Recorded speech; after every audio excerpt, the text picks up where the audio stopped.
So I'm with Alex de Campi, my old friend, though she's not old. We're just friends of old. Who's basically one of my favorite writers in comics right now.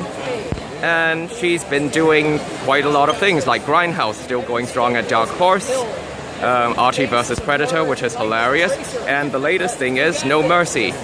Now, what inspired No Mercy? Because we talked about this, it's basically survival horror without any of the cheesy supernatural elements, not to mention the fact that I think you write the best teenage characters in comics right now. Thank you. I always say that No Mercy is a John Hughes script directed by Sam Peckinpah.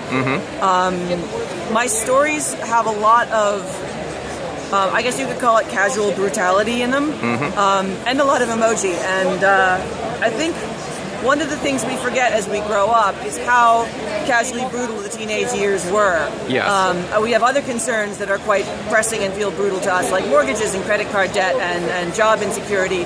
But the dramas of the teenage years go from moments of transcendent bliss to the deepest depths of despair, sometimes in the same 5 minutes, depending on whether someone's texted you back or whether a girl gives you a dirty look or not. And so I wanted to take these convenient little drama machines, aka teenagers, and then put them in a situation where they were really still coming up against their own privilege. It's a group of kids from the U.S., just a normal group of kids from across the U.S., different backgrounds, different cultures, different races, different genders and sexualities. And they're going to be freshmen in college in the fall, and they take a 2-week trip before freshman week to do volunteerism in Central America and build schools. And basically, their bus falls off a mountain. Most of the adults die. That's not the worst thing that happens to them in the book. It's not even the worst thing that happens to them in the first 24 hours. So it's a drama, horror, survival book about very unprepared kids in a very hostile environment. And they are not friends either. It's not like they're going to come together easily in their problems, because they're not a group of people who would necessarily have chosen each other as friends if they had space. They were sort of the people that you might be friends with for the first couple of weeks of your freshman year because they were on your same hallway, but then you never see them again because you're really not synchronous personalities and you have nothing in common.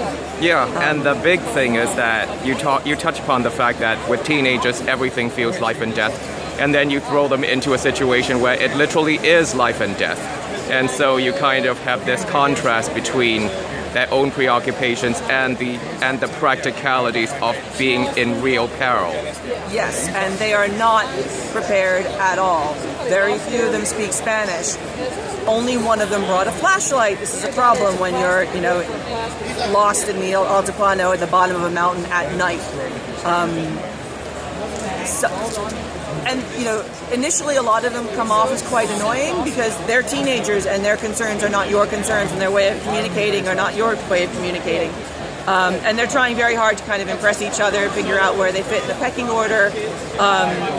But over the course of the book, you will grow to love them as they change. And some of them you won't grow to love, but that's every story needs their antagonist.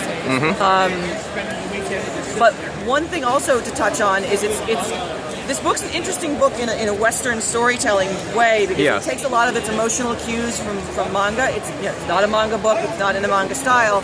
But I'm very interested in Japanese storytelling tropes and also in the sort of 4-act Japanese story of discovery. Yeah, and that's that emotional directness as well. There's no boss that they're fighting or single boss that they're fighting. It's more like something like Attack on Titan or Nihei's Macedonia or Death Note, where even though they do all have a sort of a central conflict, the kids versus the Ghana, the kids versus the Titans, Ella versus Light.